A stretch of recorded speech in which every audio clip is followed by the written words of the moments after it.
دي العسولة جودي وهي بتاكل الأبوري أبو بيض. شوفوا عملته ازاي، هي خدت البيض اللي في الوش وسابت الأبوري من غير بيض خالص. بتموت في البيض جود. دي جميلة، دي جميلة يا جودي. الله حلوة. خبزت معانا وبتاكل الأبور. تحب البيض جود صح يا جودي؟ تحب البيض؟ ماشي، ألف صحة يا عسلية. القمر ده قمر.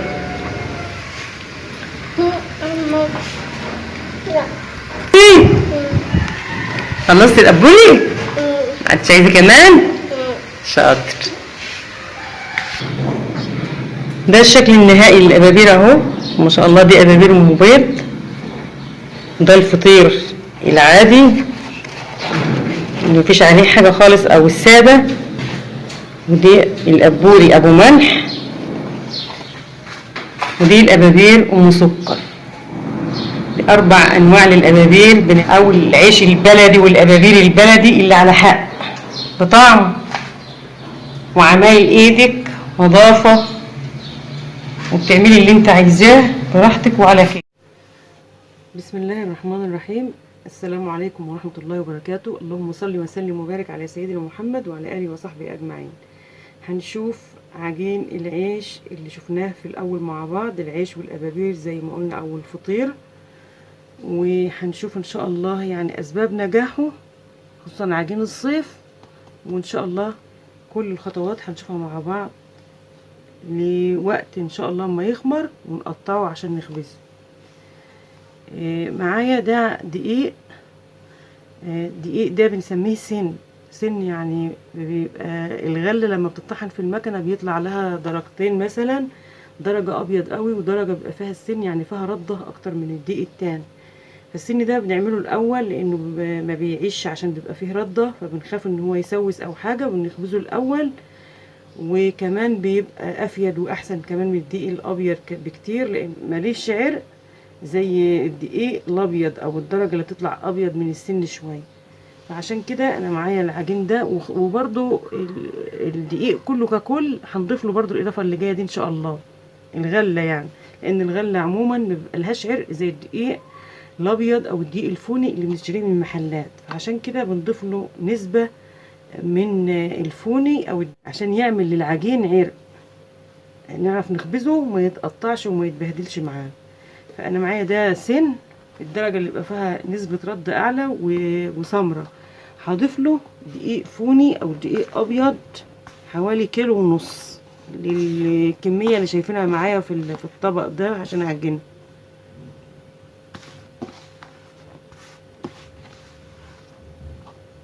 حوالي 1.5 كيلو فوني، كيسين خميرة، ولو في الشتا هنكتر خميرة شوية، وملح ما تقلليش ما تكترش عشان ما يحرقش، وبرده ما تقلليش لان العيش لما بيبقى عادي بيبقى ملوش طعم برده. ومعايا العجن دي ميه من الحنفيه، ما بنسخنش ميه طبعا في الصيف، يعني جايباها من الفلتر، وكمان هضيف لها ازازه ميه ساقعه عشان نسقع الميه زي ما بنقول كده تهني العجين، او يعني ما يخمرش لدرجه انه يبقى خميرته طاغيه قوي. ضفت الميه البارده اللي في الازازه او الساقعه اللي جبتها من التلاجة دي للميه اللي جايباها من الحنفيه عشان تسقع الميه شويه، عشان العجين يبقى حلو وما يتبهدلش قوي من الخميره. هخلط الدقيق الفون اللي حطيته على دقيق السن والملح والخميره، وهعمل حفره بالشكل ده.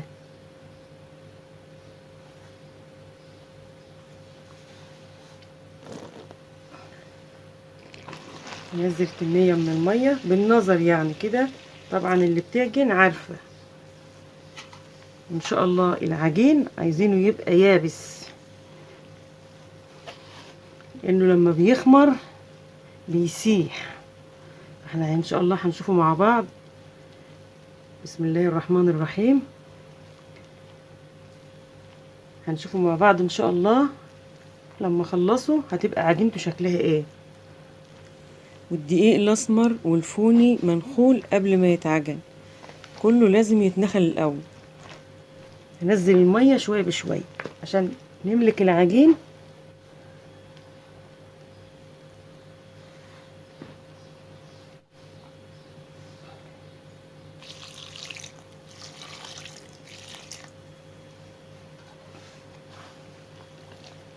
بسم الله الرحمن الرحيم.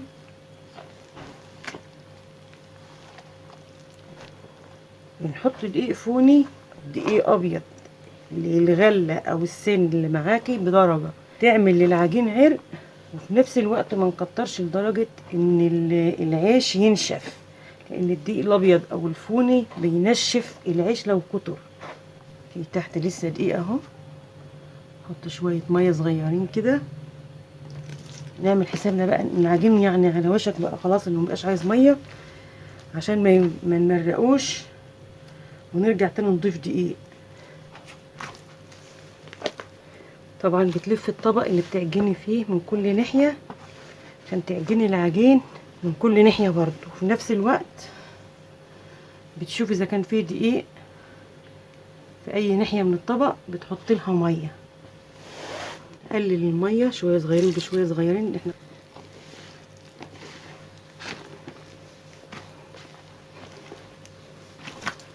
العجين بدأ يلم خلاص، ما عادش محتاج ميه، يدوب ابل ايدي واعجن.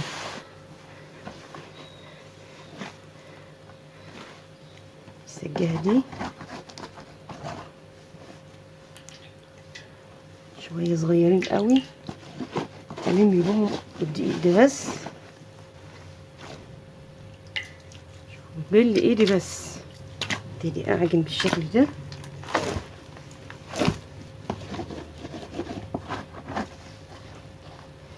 بنلم الدقيق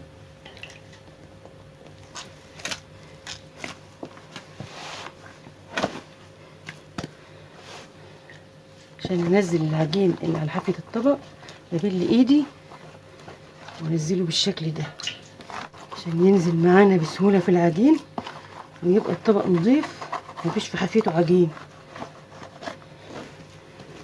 وهنا باقي دقيق بسيط، نحط ميه بقدر بسيط برضو عشان العجين ما يتمرقش. ده نظام العجين، بنحط ميه في الاول لما بنلم الدقيق، وبعد كده بنبل ايدينا ونعجن عشان نملك العجين زي ما قلت. ده الكلام ده في الصيف. في الشتاء بقى بتحتاج ميه اكتر من كده وتبقي براحتك في العجين، ما تخافيش ان هو يتمرق ولا حاجه، لانه مهما يتمرق الجو يبقى برد ويخلي العجين او العرق يشد، فبيبقى العجين ما بيخسرش منك في الشتاء. في الصيف زي ما شفتوا كده عايز معامله خاصه في العجين. ده بنلم العجين بالميه، بنعجن، اذا احتاجنا بنبل ايدنا بل بس عشان نخلص ايدنا من العجين. شوفوا كل ما بعجن ما بيبقاش في ايدي عجين.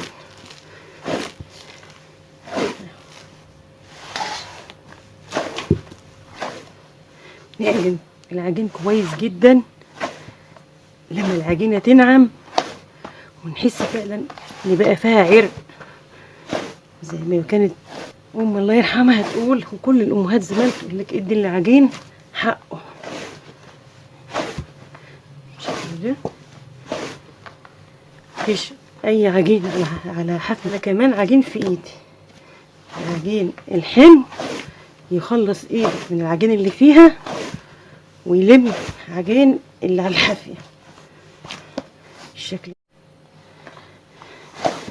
كده. خلاص نلم العجين. شوفوا العجين، شوفوا الهواء اللي فيه.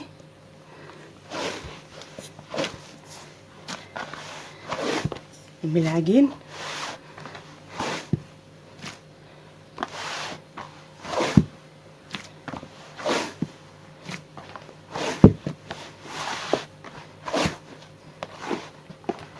ممكن قوي نقلبه بالشكل ده ونبل وشه ميه عشان ما ينشفش. نحطش دقيق، بنبل وشه ميه خفيف بالشكل ده، وبهدمه تكونوا مخصصاها للعجين بنغطيه، وكمان هدمه تانية. ولو عايزاه يخمر اسرع بتحط عليه صينيه زي دي، وان شاء الله نشوفه واحنا بنقرصه بعد كده ان شاء الله، او بنقطعه. احنا بنسميه تقريص، فهنشوف ان شاء الله مع بعض بعد ما يخمر هنقطعه ونخبزه ازاي. العجين ولقطته في الاول وهو لسه ما قطعناش منه حاجه خالص اتمسحت، ده بعد ما قطعنا منه اللي على الصينيه ده بنسميه تقطيع، احنا بنسميه تقريص او تقطيع بالشكل ده. بنفرد هدمه على الصينيه وبنقطع عليها خصوصا في الصيف عشان الرده ما تعكش وش الرغيف، وبنحط رده تحته واحنا بنبططه عادي. وصينيه تانية ماشي بنرش عليها رده بس بيبقى يعني قليل، يعني عشان ده وده يعني بيمشي، فانا ببين الكلام ده. العيش اهو ما شاء الله في الفرن زي الفل. طبعا زي ما قلت لك في الاول دي سن يعني مش الايه الابيض اللي في الغل، ما شاء الله طالع زي الفل اهو. وبالنسبه للفول اللي انا حاطاه عليه ما يعتبرش يعني عشان دي سن وبياخد فول كتير، بس انا ما كترتش. شوفوا ما شاء الله زي الفل.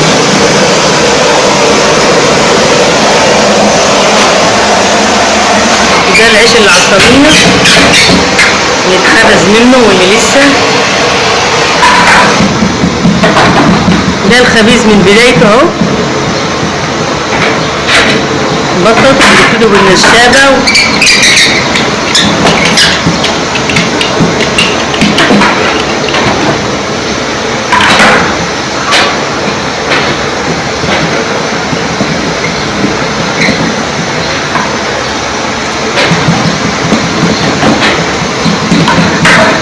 ده الخبيز الفلاحي او البلدي اللي على اصله زي ما بقول.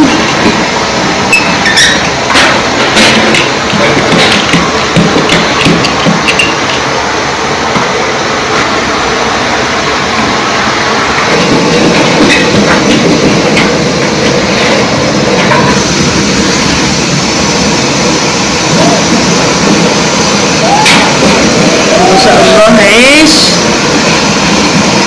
ده العيش اللي يتاكل مش عيش الافراح.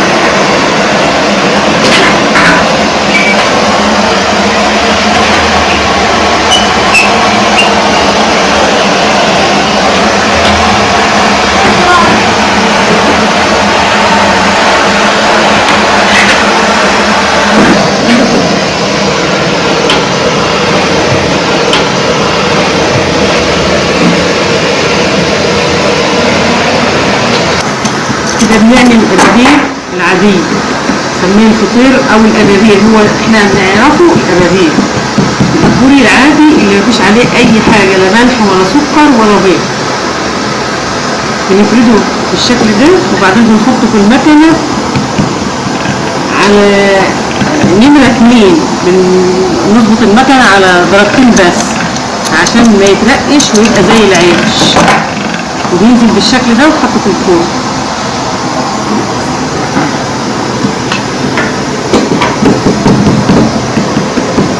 خفيف نفرد شويه بالنشابه بالشكل ده كده. بنعمل الفطير العادي او الفطير الساده اللي معلش ملح ولا سكر ولا بيض، وان شاء الله هنعمله بملح بعد ده على طول. الفطير ده بسيط بالشكل ده. دي الابابير اللي خبزناها اهي، الابابير الساده اللي معلهاش حاجه خالص.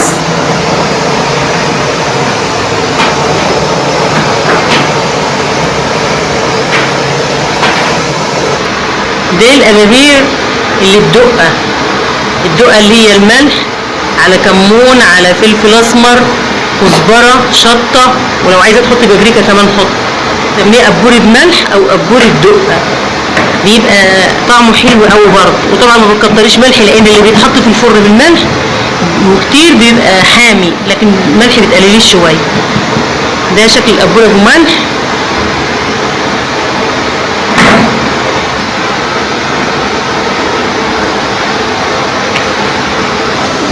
ده اللي هنعمله ببيض، هتشوفوه دلوقتي. بنبططه برضه عادي كده، بس بيدخل الفرن ويخرج نص تسويه. وهنكمل ان شاء الله خطواته وهنشوفها بنخرجه نص تسويه ليه. ده اللي هنعمله ببيض، بيطلع من الفرن بالشكل ده نص تسويه، عشان بنعمل حافيه بالشكل ده كده. بنوقف له، بنرفع يعني حافيه كده ونكفيها لجوه كده، يعني نعمل حافيه ونكفيها الوش القبور. بقى معانا شكل طبق اهو كده.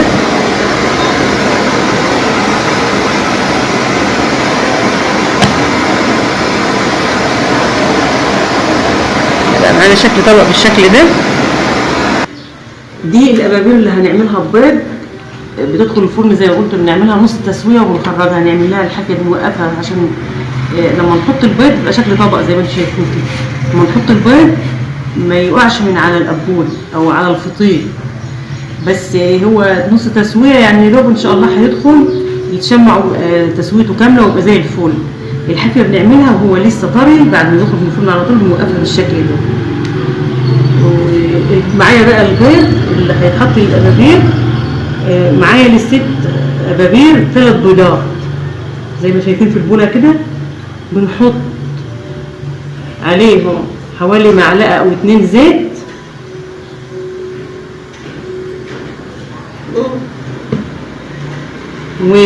والدقه اللي حطيناها على الابابير الدقه اللي في الاول، فلفل اسمر وملح وشطه وكمون. نحط يعني الشكل الدقه المعقوله اللي تحدق البيض وما يبقاش القبور بعد البيض حادق. نقلب البيض والزيت والدقه وننزلها على الابابير بالشكل ده، اللي يبقى شكل طبق مش قبوري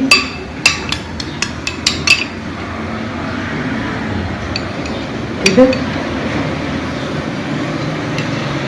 بنقسم البيض وكل قبوريين بياخدوا بيض. ده شكل ابابير البيض بعد ما حطينا البيض بالشكل ده، بيبقى شكل طبق زي ما انتم شايفين. نحطهم في الفرن ونشوفهم ان شاء الله بعد ما بقى اهي حلو قوي. كل انواع الابابير النهارده ان شاء الله هتشوفوها معانا. دي ابابير بيض، وقبلها عملنا الابابير ام ملح او ام دقه، والابابير العاديه، وان شاء الله هنعمل ام سكر وهتشوفوها.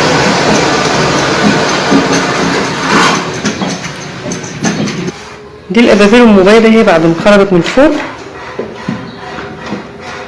وعسل. يعني لو تزودي البيض عن كده كمان زوديه، بس احنا بنعمل حساب ان لما البيض بيكتر وبيطفح وبينزل في الفرن ما بيبقاش على القبوري او على الفطيره.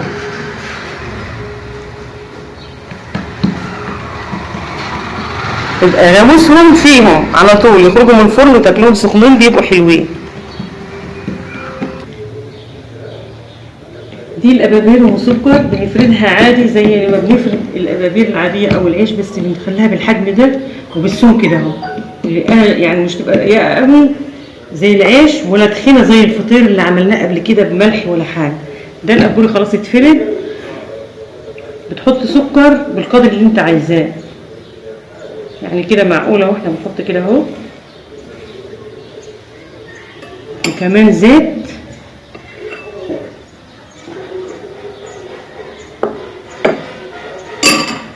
بنقلب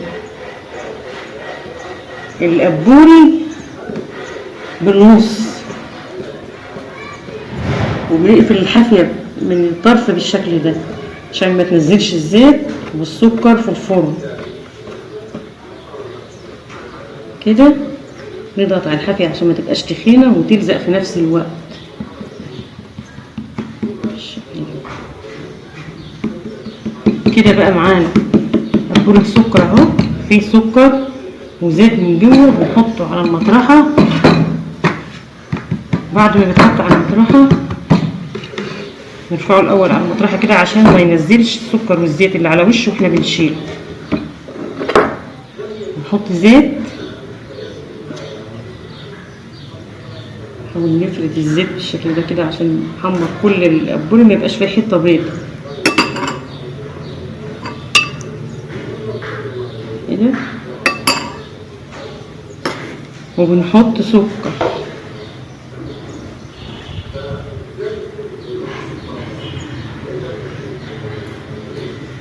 ده شكل الأبوري أبو سكر. هنعمل كمان واحد.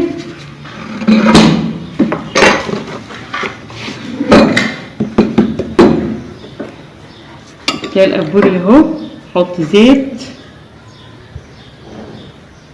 أو سكر في الأول، ما هتفرقش، كله هيبقى على بعضه في الأبوري. نحط سكر وزي ما قلت السكر بالقدر اللي انت عايزاه، اللي يحب الأبوري مسكر أوي بيزود، واللي بيحب سكر معقول بيقلل شويه. نقلب الرغيف بالنص بالشكل ده عشان نقفله، وزي ما عملنا في الاول في الأبور اللي في الاول بنعمل في الثاني، نقفل الحافيه ونضغط عليها عشان ما تبقاش تخينه وتلزق، ما توقعش السمنه والسكر، ما توقعش الزيت. وممكن تعملوه بسمنه، واللي بيحبوا السمنه البلدي يعملوه بسمنه بلدي، وممكن زبده وسكر، او سمنه بلدي وسكر، او سمنه عاديه وسكر، يعني اللي متوفر اعملي بيه. حط زيت،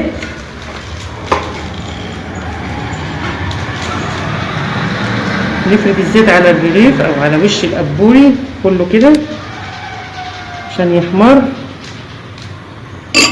وبنحط سكر.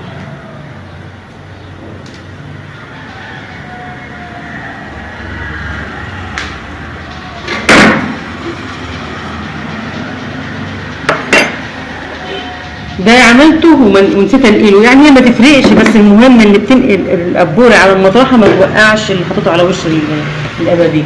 ده شكل الأبابير المسكر قبل ما نحطها في الفرن. هكمل الباقي وان شاء الله نشوفهم هما في الفرن ونشوفهم بعد كده. دي الأبابير المسكر.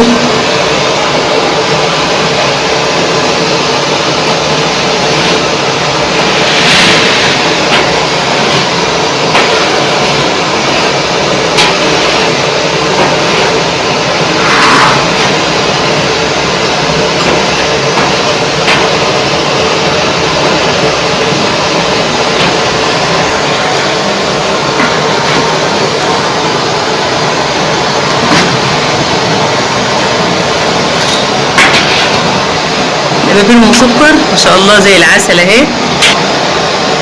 شفتوا بقى الأبابير الفلاحي، أبابير بسكر، أبابير بملح، أبابير ببيض، وكله ما شاء الله أحسن من بعضه.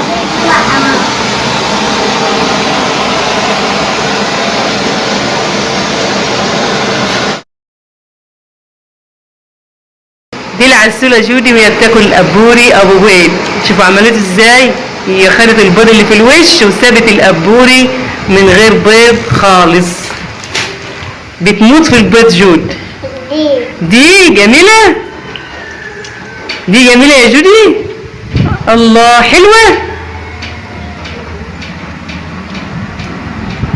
خبزت معانا وبتاكل الأبور. تحب البيض جود صح يا جودي؟ تحب البيض؟ ماشي، ألف صحة يا عسلية. القمر ده قمر.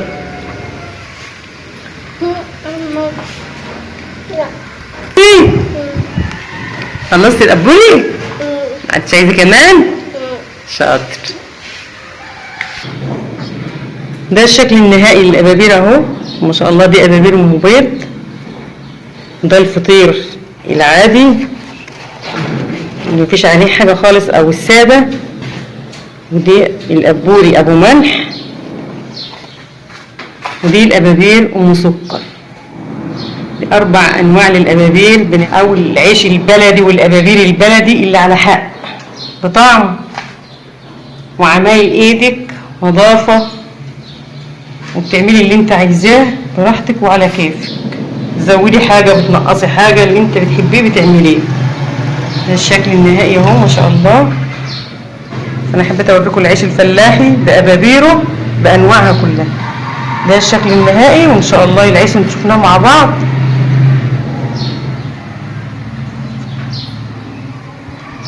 ابابير ام بيض، ابابير الساده، ابابير بملح، ابابير بسكر. يا رب الفيديو يعجبكم، وعيشنا الفلاحي وابابيرنا تعجبكم. واللي يقدر يعمل ممكن تعملوها في فرن البوتاجاز. الابابير دي بالذات كمان، يعني العيش ممكن لو الفرن مش حامي ينشف، بس الابابير دي تقدر تعملها في فرن البوتاجاز، ان تخينه وهتنفع ان شاء الله. يا رب الفيديو يعجبكم، والابابير ان شاء الله والعيش ككل. ده كان الفيديو بتاعنا النهارده، والسلام عليكم ورحمه الله وبركاته.